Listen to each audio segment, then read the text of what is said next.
Almost 1 साल complete होने आया इसको अनबॉक्स किए और इसको यूज कर रहा हूँ। नोट टेकिंग, वीडियो बनाना, वीडियो एडिट करना, कॉलेज की पढ़ाई, पीडीएफ पढ़ना, दिन में 6-6 घंटा ये आईपैड यूज हुआ है। आज मैं आपको बताता हूँ कि मुझे 10th जेन लेके कैसा लग रहा है और मुझे 9th जेन लेना चाहिए था कि नहीं। मुझे वीडियो देखना है यूट्यूब का तो मैं यहाँ से स्लाइड करके वीडियो देख सकता हूँ और आगे करना है तो यहीं से आगे कर सकता हूँ। यहाँ से मुझे अगर ऐसे लिखते लिखते मुझे लग रहा है कि ये स्क्रीन थोड़ी बड़ी है, डबल टैप करके छोटी करके यहाँ पर ऐसे सर्कल कर सकता हूँ एंड देन अगेन बैक थोड़ा कोने में। और ऐसे रिवीजन शीट बनाने में मुझे ऐसे बड़ा मजा आने लग गया था, ऐसे कलर वलर से लिख रहा हूँ। इतनी आईपैड की गंदी आदत लग गई है ना पढ़ने की, ऐसा फटाफट स्विच एप्लीकेशंस करके फ्लो बनता है पढ़ने में। यहाँ पर अंदर एक अलग ही होम स्क्रीन है। दिन में अगर 5-6 घंटे पढ़ रहे हो ना तो सेकंड डाउट आता है कि इसका चार्जिंग कैसा चलता है। मैं ना इसे 15 वोल्ट के चार्जर से चार्ज करता था। अगर मैं इससे चार्ज करूँ ना तो चार्ज बहुत फास्ट होता है आईपैड, लेकिन चलता कम है।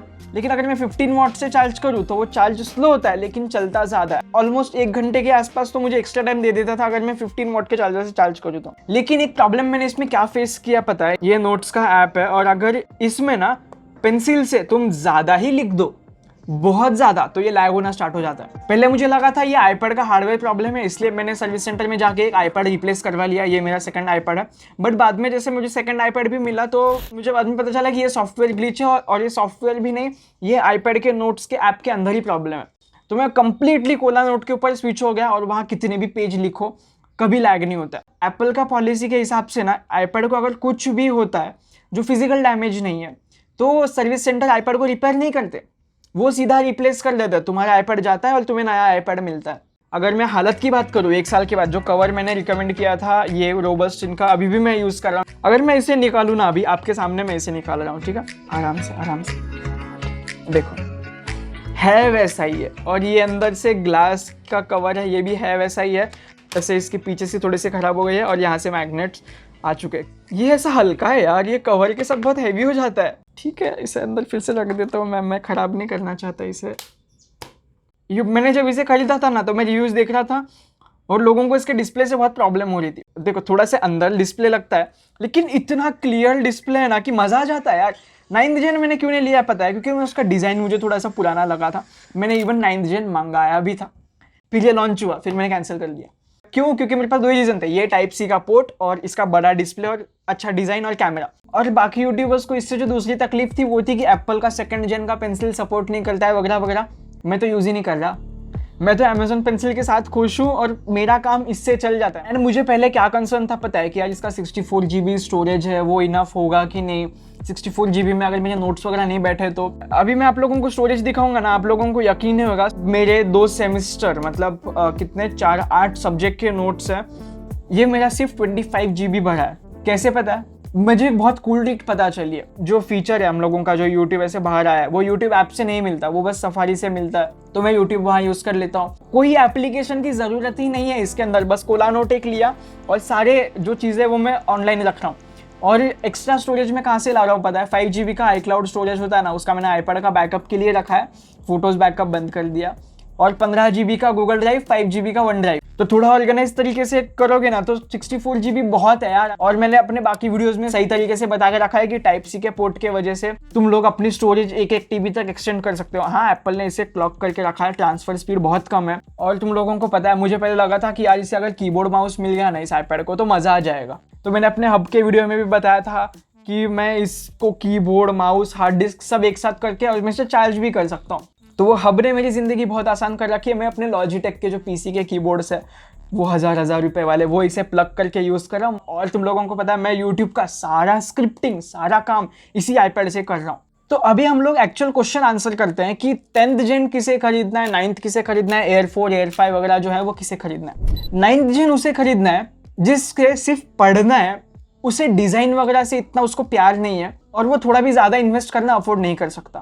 9th जेन में भी तुम्हारे सारे काम हो जाएंगे, लेकिन अगर तुम्हारे पास डिज़ाइन का तुम्हारे अंदर वो है ना कि यार मैं थोड़ा सा एक्स्ट्रा पे कर सकता हूँ, तो 9th के बारे में सोचो तो तुम 10th के बारे में सोच सकते हो। जैसे ही तुम 10th के ऊपर आ जाते हो ना तो तुम्हारे पास ये सारे यूट्यूबर्स आ जाते हैं कि यार तुम एयर 4 कंसिडर कर सकते हो, एयर 5 कंसिडर कर सकते हो। इन दोनों में क्या है पता है, ये जो है आईपैड एयर 4 वो एग्जैक्टली मैच करता है आईपैड 10th जेन के साथ, लेकिन आईपैड 5th जेन है वो 10,000 एक्सपेंसिव रहता है। तो वो जो 10,000 का लीप है वो इतना आसान नहीं है। आईपैड 10th जेन में और एयर 4 में A14 चिप है और Air 5 में सीधा M1 प्रोसेसर आ जाता है। कंपैरिजन ही नहीं है। अगर तुम लोग सोच रहे हो कि मुझे बहुत तगड़ा प्रोसेसर चाहिए, मुझे सब कुछ आईपैड में करना है, मैं अपनी ज़िंदगी आईपैड से बनाऊंगा, मुझे बहुत पावरफुल लैपटॉप चाहिए, सॉरी लैपटॉप नहीं आईपैड, तो तुम सबको हटा दो और सीधा M सीरीज में चले जाओ, M1 ले लो, कुछ फर्क नहीं पड़ता, प्रो के बारे में मत सोचना। तो बच्चे ये दोनों iPad 10th Gen और Air 4, इन दोनों में अगर तुम कंपेयर कर लेना, इनमें कैसा है पता है, Air 4 में सब कुछ अच्छा है, लेकिन इसमें सिर्फ दो ही वजह के लिए ये प्रीफर हो सकता है। फिर वो है इसका हॉरिजॉन्टल कैमरा जो कि इसके ऊपर आता है, सेकंड टाइप सी का पोर्ट। कितना भी एप्पल वालों ने उसके अंदर स्कैम करने दो, जो टाइप सी का पोर्ट है ना, और मुझे लाइटनिंग पोर्ट नहीं चाहिए। ये जो टाइप सी का पोर्ट है ना, इसकी जो एक्सेसरीज है वो मेरे पास ऑलरेडी सारी थी पता है, तो इससे बाइंग डिसीजन से मेरा थोड़ा इम्पैक्ट हुआ। ये टाइप सी टू डिस्प्ले को लगाने के लिए, ये टिज्म का हब जो भी टाइप सी है, और ये USB लगाने के लिए सिर्फ काम आया, ये 50 रुपये का। ये जो है type C to headphone jack है, सुनो ये आईपैड को चलता नहीं है। इसमें बहुत बड़ा कंफ्यूजन है, मैं बताता हूँ। ये जो है ये normal type C to 3.5mm jack है, इसमें कुछ कॉम्प्लेक्स नहीं है, दुकान वाले के पास जाकर मांगोगे वो यही देगा। यहाँ से जो टाइप सी के पोर्ट में से जो सिग्नल आता है ना, वो डिजिटल सिग्नल है, और हेडफोन्स जो है वो एनालॉग सिग्नल में आता है। सिंपल। कुछ कंपनीज क्या करते हैं, जैसे OnePlus हो गया, Vivo, Oppo हो गया, वो जो डिजिटल टू एनालॉग कन्वर्टर है ना, वो टाइप सी के पोर्ट में ही फिट कर देते हैं, अंदर ही, मोबाइल के अंदर ही। तो ये जो चीप प्रोडक्ट्स होते हैं 50 रुपीज़ 60 रुपीज़ वाले 70 रुपीज़ वाले, वो चल जाते हैं। लेकिन एप्पल वालों ने क्या दिमाग लगाया, हम लोग वो डिजिटल टू एनालॉग कन्वर्टर को बाहर खींच लेते हैं। कैपिटलिस्ट लोग कंप्लीटली। अब समझे तुम्हारे ये जो चीप प्रोडक्ट्स हैं ये चल क्यों नहीं रहे थे आईपैड को। डिजिटल टू एनालॉग के जितने भी ब्रांड प्रोवाइड करते हैं, जैसे OnePlus कुछ प्रोवाइड करता है डिजिटल टू एनालॉग का, वो भी तुम लोग ट्राई कर सकते हो अगर तुम्हें एप्पल का ओरिजिनल नहीं खरीदना है। या फिर ये जो हब्स आते हैं ना, कुछ हब्स में 3.5mm का जैक ऑलरेडी होता है। और ये जो सारे प्रोडक्ट्स है ना, इसके आईपैड को लेके, पेंसिल को लेके, कंफ्यूज मत होना, इसके सारे लिंक्स जो है डिस्क्रिप्शन में है। बस DAG वाला इसका नहीं है, क्योंकि ये मैं खुद यूज़ नहीं कर रहा हूँ, मैं ब्लूटूथ हेडफोन यूज़ करता हूँ, बोट के Atom 81 या फिर ऊपर बोट रॉकर्स 45। ज़माना ब्लूटूथ के ऊपर शिफ्ट हो चुका है, 3.5mm जैक को लेके क्यों रोना है। और थर्ड है वो है इमोशनल रीज़न है, इसका पता नहीं, इसका मुझे कोई सेंस नहीं लगा, मैं कैसे एक्सप्लेन करूँ इसको। वो है कि ये थोड़ा सा लेटेस्ट है, तो तुम्हें अभी पता चल गया होगा ना कि तुम्हें कौन सा आईपैड खरीदना है। अगर मैं ओवरऑल बताऊं कि ये आईपैड को लेकर मेरा रिव्यू क्या था, वो ये है कि ये आईपैड कभी कभी लैग करता है, ये आईपैड कभी कभी हीट बहुत ज़्यादा होता है, पता नहीं क्यों। इसका जो डिस्प्ले है, जो लोग बोल रहे हैं लैमिनेटेड नहीं है, वो उससे मुझे कुछ फर्क नहीं पड़ा। क्लियरिटी उतनी है, मूवी देखने में मज़ा आता है, और इसके स्पीकर सिस्टम से सब स्टेरियो स्पीकर होने की वजह से ना फील आता है यार।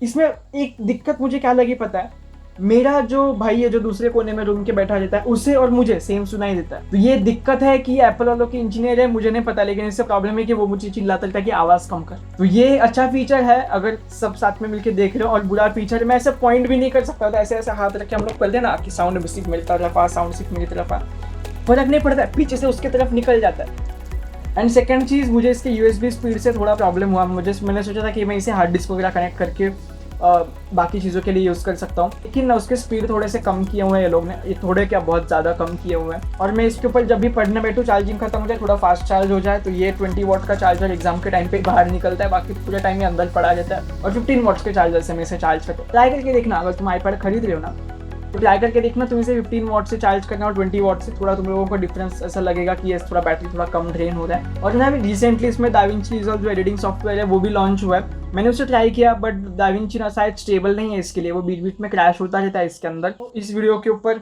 अगर 1000 लाइक्स आए ना, तो मैं दाविंची और LumaFusion जो इसका ऐप है एडिटिंग के लिए, वो मैं ट्राई करूंगा। लाइक्स क्यों पता है, पैसे लगते हैं ना यार, वो LumaFusion ऐप खरीदना पड़ेगा, 2500 का है। जैसे अभी फिलहाल ना आप ये पेंसिल का रिव्यू देख लो जो यहाँ पर अभी स्क्रीन पर है, यही क्यों, बाकी सारे ब्रांड के क्यों नहीं, उसका आंसर आप लोगों को इस वीडियो में मिल जाएगा। चलो bye bye. GoPro stop recording.